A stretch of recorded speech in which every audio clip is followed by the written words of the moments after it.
Welcome back to the morning show here on Arise News. Now, the death of a talented Nigerian doctor in Jordan is sparking an international effort for answers. 45-year-old Dr. Chukwuemeka Agbo was deployed to Amman by the World Health Organization on March 17th this year, but he died suddenly weeks later. His family were told he slipped and fell to his death, but they believed he was killed and have enlisted human rights powerhouse Femi Falana to help them get the answers they need from the World Health Organization and the Jordanian authorities. It's an effort that brings together the Nigerian federal government, the United Nations, and the Jordanian police as one family seeks justice for their lost loved one. Arise international correspondent Adefemi Akinsonya reports. This is 45-year-old Dr. Chukwuemeka Agbo. The married father of three was the polio technical officer at the Polio Global Eradication Initiative in the Jordanian capital. Agbo was deployed to Amman by the World Health Organization on March 17, 2024. Weeks later, on the 9th of June, he was dead. His sudden death was met with confusion on social media as tributes began to be posted. Soon came the questions and calls for answers. We all disagree, and we call right now for an immediate investigation into this matter. This is a picture of the apartment building Dr. Agbo lived at in Amman. His family were told he fell to his death from the roof of the 3-story building, landing on the balcony of the first-floor apartment where he lived. But his brother, who travelled from the United Kingdom to Jordan for answers, does not believe he's been told the truth. Can you tell us what you believe the true cause of death of Dr. Agbo to be? When my sister and I arrived in Jordan to identify my brother, the injuries on his body showed that he was attacked. In fact, the police in Jordan also told us that they did not have any conclusive information on how he died. Subsequently, 2 autopsies have been conducted. One was conducted in Jordan and another one in Nigeria. And both autopsies revealed multiple skull fractures and a death caused by blunt force trauma. And the autopsy in Nigeria was conducted by a reputable pathologist.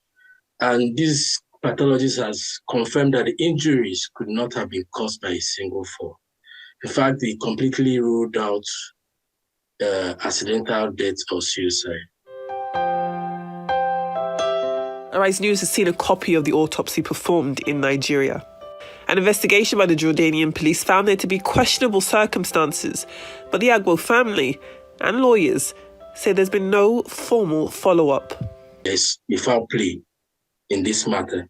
So we've requested for the initial report from WHO Jordan on how they concluded that my brother fell from the roof of a 3-story building to the ground, since neither the information provided from the police nor the findings when we are in country in Amman supported their statement. Since then, WHO Amman has not provided that information. Senior advocate of Nigeria, Femi Falana, is the family's legal representative. He's echoed calls for justice, also believing Dr. Chukwuemeka's death was caused by homicide. The doctors who examined the body discovered that and established a case of massive intracranial hemorrhage, multiple skull fractures, and other injuries which could not have arisen from a single fall, because there was internal bleeding, and which suggested consistent trauma. And interestingly, the findings of the pathologists here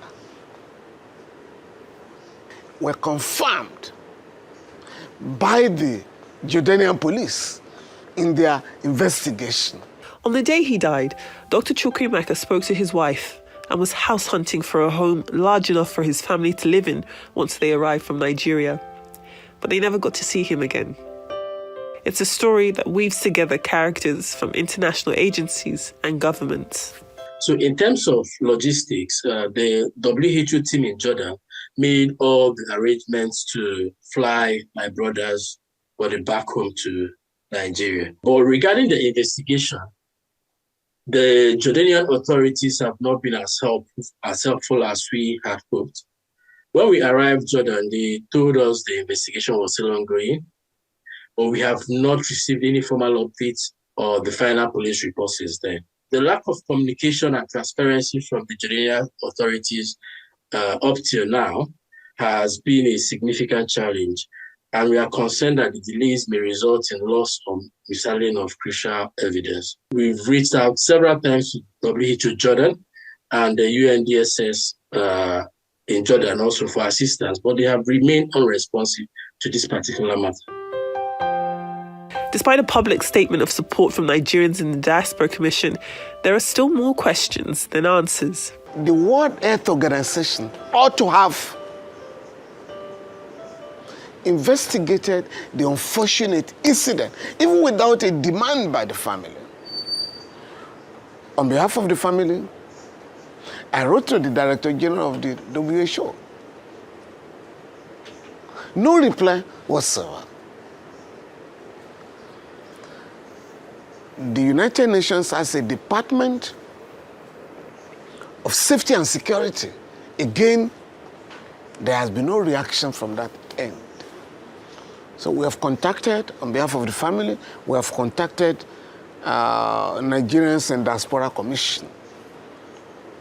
And we are very confident that we are going to collaborate with the government of Nigeria to get to the root of this matter until justice is served. While the current support has been appreciated, we believe that there is still more to be done to ensure justice is served. We actually need the full involvement of the Nigerian government at this stage to investigate this matter. And it's important so that this ensures that this sort of thing does not happen to any other Nigerian, especially those working in foreign countries. Justice just means a thorough and transparent investigation into my brother's death. It should be conducted in coordination with both the Jordanian authorities, the WHO, the WHO Jordan, United Nations, the Department of Safety and Security, that's UNDSS, and the Nigerian government, as well as us, the family, and our lawyers.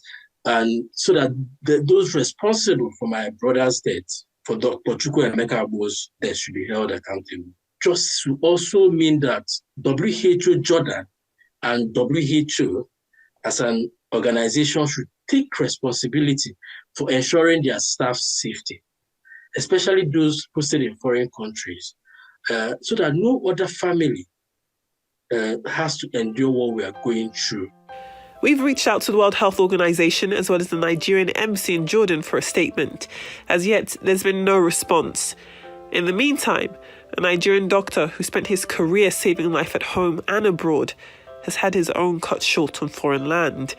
And his family say, even though they couldn't save Chukwuemeka's life, they will save his legacy. He dedicated a good portion of his life to WHO, fighting passionately for polio eradication, Ebola, and he just deserves much better than what he has received from WHO, who he served so loyally.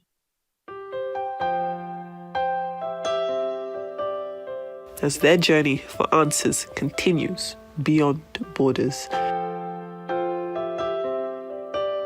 Adefemi Akisoya, Arise News.